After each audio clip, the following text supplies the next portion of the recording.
भर्गो परिवार की कहानी भाग 11। चिंतामणि ने अपनी सांस रोकी। उसकी आंखें अनिरुद्ध की ओर घबराहट से झुक गईं। दामाद की मौजूदगी ने उसे झिझक दिया। आखिरकार आज ललिता की वापसी का दिन था। क्या ऐसे शर्मनाक मामलों के बारे में उसके सामने बोलना सही था? लेकिन रेवरी की आवाज़ शांत लेकिन दृढ़ उसकी हिचकिचाहट को काट गई। ठीक है, मेरा नातिन दामाद कोई बाहरी नहीं है, बोलो। इसलिए चिंतामणि ने सिर झुकाया और आज्ञा मानी। उस सुबह उसने समझाया। उसने अपने बेटे की शादी के लिए बढ़ई से एक नई अलमारी मंगवाई थी। इसे और सुंदर बनाने के लिए उसने सावित्री को उसके पैनलों पर सजावटी पैटर्न उकेरने के लिए आमंत्रित किया था। जैसे ही दोपहर करीब आई, सावित्री ने सोचा कि उसकी बेटी शायद पहले से घर पहुंच गई होगी, इसलिए उसने अपने औजार इकट्ठा करके जाने की तैयारी की। लेकिन ठीक तभी कौसल्या बैल की तरह घुस आई। दरवाजे को रोककर उसका चेहरा गुस्से से विकृत, उसकी आवाज़ तीखी और वह सावित्री पर गालियां बरसा रही हो। किसी को पता नहीं उस पर क्या सवार हो गया था। चिंतामणि ने कहा। उसका माथा पसीने से नम, उसने जहर की तरह गालियां उगली और अब वह मेरे द्वार के सामने जमीन पर लौट रही है, लुढ़क रही है और रो रही है, जैसे स्वर्ग ने खुद उससे अन्याय किया हो। वह चिल्ला रही है कि सावित्री ने उसके घर को बर्बाद कर दिया। जब हमने उसे रोकने की कोशिश की तो वह चीखी कि उसे छेड़ा जा रहा है। यहाँ तक कि जब मेरी पत्नी और अन्य महिलाएं उसे खींचकर दूर करने आईं तो उसने उन्हें भी गालियाँ दी। सुधन परिवार के पुरुष सभी बाहर थे। उन्हें बुलाना आसान नहीं था। ललिता ने यह सुनकर चेहरा पीला कर लिया और उठ खड़ी हुई। उसका पहला विचार अपनी माँ के पास दौड़ना था, लेकिन रेवरी का हाथ तेजी से आगे बढ़ा उसे रोकते हुए। तुम नहीं, उन्होंने सख्ती से कहा। उनकी तेज आंखें अनिरुद्ध की ओर मुड़ी।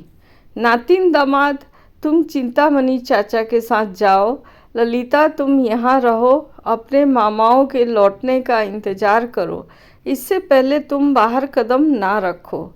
ललिता के होठ विरोध में अलग हुए, लेकिन नानी का फरमान अंतिम था। वह वापस बैठ गई, हाथों से अपनी साड़ी पकड़कर। उसका दिल चिंता से दुखी था। रेवड़ी हालांकि आगे की सोच रही थी। शादी से पहले ललिता पहले से ही अपनी माँ की खराब प्रतिष्ठा का दाग सहन कर चुकी थी। अब जब वह आखिरकार ब्याही गई थी, रेवड़ी उसे फिर से घर के मामले में नहीं घसीटने देगी। अगर ललिता ऐसी जगह पर दिखाई देती तो गांव वालों की गंदी जीभें इसे पकड़ लेती और उसके नाम पर ताज़ा कीचड़ उछालती। और इससे भी बदतर, क्या अनिरुद्ध उनकी घिनौनी बातें सुन सकता था? नई शादीशुदा, उनका बंधन अभी कोमल था। इतनी जल्दी संदेह के बीज क्यों बोए? नहीं, बेहतर है अनिरुद्ध को खुद भेजना। वह गांव का बाहरी था और फिर एक विद्वान, और उसकी मौजूदगी का वजन होगा। चिंतामणि के घर का रास्ता लंबा था, क्योंकि शंखपुरा एक फैला हुआ गांव था जो आगे की गली और पीछे की गली में बटा था। सुधन का घर पीछे था और आगे पहुंचने में समय लगता था। रास्ते में चिंतामणि ने जल्दीबाजी में बात की, कौसल्या द्वारा बोली गई अपमानजनक बातों का वर्णन करते हुए। कैसे उसने सावित्री को बेशर्म कहा, उसके पति से पैसे ठगने का आरोप लगाया और परिवार तोड़ने की कोशिश करने का, उसके अपने पति के आसपास मंडरा कर। जब तक वे घर के करीब पहुँचे, अनिरुद्ध पहले से ही सुन सकता था। एक महिला की पतली चिरती हुई चीखें दोपहर की हवा को काट रही थी। सब लोग देखो, यह अभिशापित सावित्री बेशर्म है। पैसे के लिए वह दूसरे औरत के पति का पीछा कर रही है, उससे चांदी निकाल रही है। उसकी आवाज़ एक सिसकी से टूट गई और फिर ऊंची उठी, गुस्से से कांपती हुई। मैं इतनी दुखी क्यों हूँ? ऐसे लोमड़ी से सामना करने के लिए सावित्री एक राक्षस है। कौशल्या की चीखें एक विधवा की शोक की तरह गूंज रही थी, इतनी कच्ची और दयनीय कि गांव वालों के दिल स्वाभाविक रूप से उसकी ओर झुक गए और उसके चीखते हुए दुख के खिलाफ सावित्री के डरपोक विरोध तूफान से भरे नदी पर हल्की लहरों की तरह थे, बार बार डूब जाते। पड़ोसी हंगामे से आकर्षित होकर भीड़ में इकट्ठा हो गए थे, जब तक गली शरीरों से भर नहीं गई।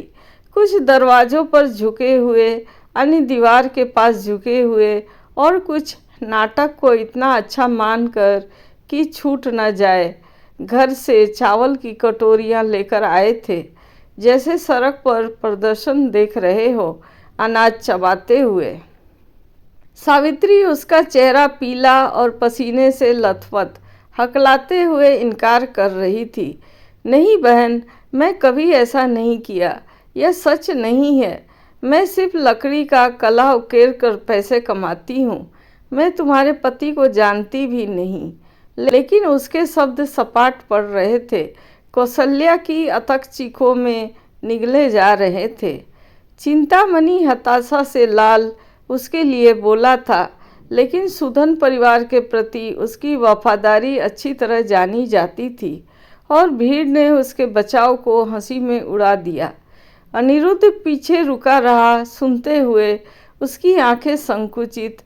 जब उसने पर्याप्त सुन लिया तो उसने एक स्थिर सांस ली और आगे बढ़ा, लोगों की भीड़ को धक्का देकर, जब तक वह सावित्री के पास खड़ा नहीं हो गया। उसके विद्वान के कपड़े गति के साथ लहराए, उसकी मुद्रा शांत और आश्वस्त। कौशल्या चाची, उसने समान रूप से कहा, बस कुछ दिन पहले मैंने तुम्हें गांवपुर के राशिक से बात करते देखा था। मत कहना कि तुम उसके परिवार को तोड़ने और उसकी पत्नी और बच्चों को बेसहारा छोड़ने की उम्मीद कर रही थी। कौशल्या की आंखें फट पड़ी। तुम मुझे बदनाम कर रहे हो। यह राशिक कौन है? तुम्हारा सबूत कहाँ है? अनिरुद्ध की नज़र तेज हो गई। फिर तुम किस सबूत पर मेरी सास को दोषी ठहरा रही हो? तुम्हारे पास क्या प्रमाण है? कोई नहीं। तो तुम्हारे शब्द बदनामी के बराबर है। राजवंश के कानून के अनुसार धारा संख्या 361, जो बिना कारण सार्वजनिक रूप से दूसरों का अपमान करते हैं या झूठ फैलाकर उनके नाम को बर्बाद करते हैं, उन्हें कम से कम 20 कोड़ों की सज़ा दी जाती है या 3 दिन की जेल। भीड़ असहज होकर हिली। उनमें से कोई पढ़ नहीं सकता था।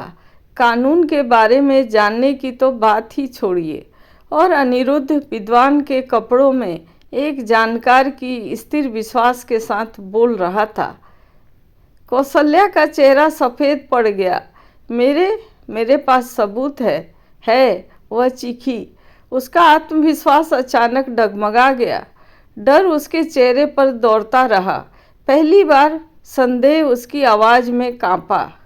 लेकिन अनिरुद्ध उसे ध्यान से देखते हुए केवल एक ठंडी निश्चिंतता महसूस कर रहा था, जो उसके सीने में बस गई। यह कोई दुख का विस्फोट नहीं था, यह समय के साथ तेज की गई चालाक दुर्भावना थी।